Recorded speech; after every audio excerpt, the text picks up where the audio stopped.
आप देख रहे हैं LN न्यूज। जीवनावश्यक वस्तू कृषी आणि केंद्र सरकार ने जो खाने की अशिया है उस पर जो 5% GST लगाई है, उसके विरोध में, उसके ख़िलाफ़ में यहाँ पर वंचित बहुजन आघाड़ी की तरफ से एक धरना रखा गया है। ये बड़ी शर्म की बात है कि खाने की चीज़ें बाकी रह गई थी, जिस पर जो है अभी केंद्र सरकार ने जो है GST लगाकर हमारी जो रोटियां थी वो छीन ली कुछ। आप जानते हैं कि 2 साल पिछले जो है 2 साल जो है लॉकडाउन की कोरोना की वजह से गुजरे हैं, जिसमें लोगों को बहुत ज़्यादा परेशान थे। अब किसी तरह जो है गाड़ी लोगों की पटरी पर आई थी और वो लोग कुछ उभरने लगे थे, तो GST तो ये केंद्र सरकार ने जो है ये GST लगाकर इस पर जो है ये हमारे लिए रोटी भी महंगी कर दी है। ये बड़ी शर्म की बात है। ये जो सरकार है, आपने देखा होगा कि MLA और MPs को हज़ारों करोड़ में ख़रीद रही है कुछ, और उसका पैसा जो है ये हम लोगों से रोटी का जो हमारा अनाज है इसके ज़रिए वसूल करके ये जो MLA और MPs जो है ख़रीद रही है। ये थू ऐसी सरकार पे, धिक्कार ऐसी सरकार पर जो हमारी रोटियां, हमारा अनाज खींच रहे हैं। ये जो सरकार है ये किसान, जवान और इंसान की दुश्मन है।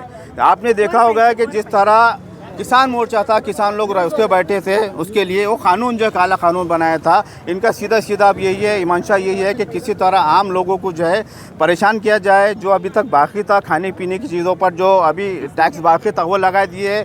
आपने गैस पे, आपने पेट्रोल में, आपने डीजल पे, आपने तेल पे, आगे जो रोज़मर्रा की अशिया है उस पर आपने टैक्स लगा दिए थे।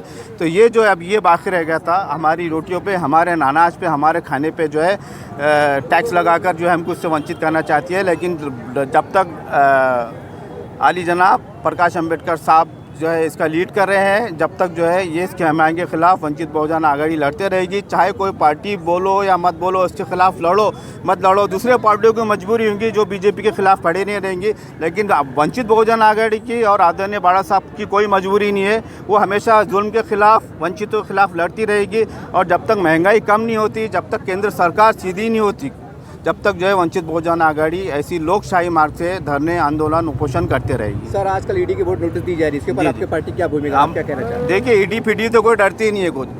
बाड़ा साहब का सीधा है, अगर आप में हिम्मत है तो ED को मेरे पास भेजिए, ED का हम वेलकम करते हैं। ED से वही लोग डरते हैं जिसके काली करतूत है, जिसने भ्रष्टाचार किया है, वो दबे, वो ED से डरते हैं। ना बाड़ा साहब, अंबेडकर साहब ED से डरते हैं, ना वंचित बहुजन आघाड़ी डरती है, ना वंचित बहुजन आघाड़ी का लीडर से लेके छोटे कार्यकर्ता डरता है। ED को हम वेलकम करते हैं, आइए हमारे पास। विरोधामध्ये म्हणजे जीवनावश्यक वस्तूंवरती जो केंद्र सरकारनं 5% GST लावलेला आहे, त्यामुळं सर्वसामान्य गरीब माणसाच्या ताटातलं जे जेवण आहे ते मिळणं आता आणखी थोडंसं महाग होणार आहे आणि त्याच्यामुळे त्यांच्या आयुष्यामध्ये थोडीशी परेशानी वाढणार आहे।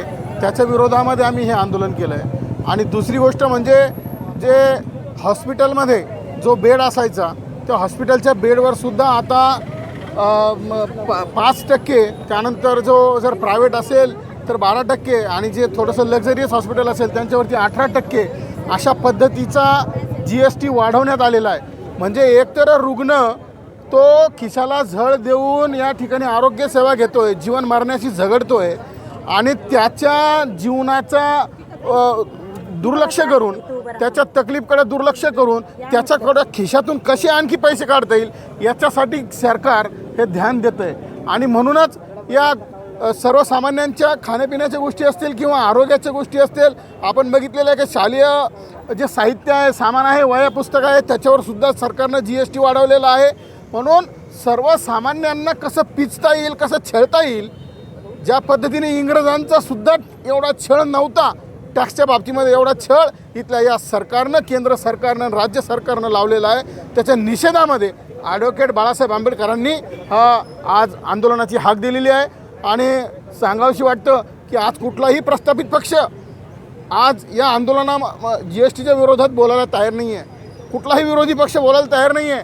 आणि म्हणून या महाराष्ट्रामध्ये नव्हे तर भारतामध्ये सर्वात प्रमुख विरोधी पक्ष म्हणून आता वंचित बहुजन आघाडीच या ठिकाणी समोर येताना आपल्याला दिसतं आहे। म्हणून आगामी ज्या कोणत्या निवडणुका असतील त्या निवडणुकांमध्ये लोकांनी मतं करण्याच्या अगोदर आपल्या घरातला सिलेंडर बघावा, आपल्या किचनमधले जे आपलं रोजचं जे खाण्यापिण्याचं सामान असेल ते बघावं, शालेय मुलांचं साहित्य बघावं आणि आजारी पडलेला एखादा माणूस जो हॉस्पिटलमध्ये आहे त्याचं बिल बघावं आणि म्हणूनच त्यांनी मतदानाला जावं. याच्या विरोधात जे कोणी आवाज उठवत असतील त्यांना मतदान करावं अशी वंचित बहुजन आघाडीची भूमिका आहे.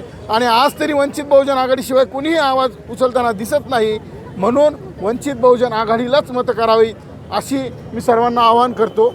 जय भीम, जय भारत.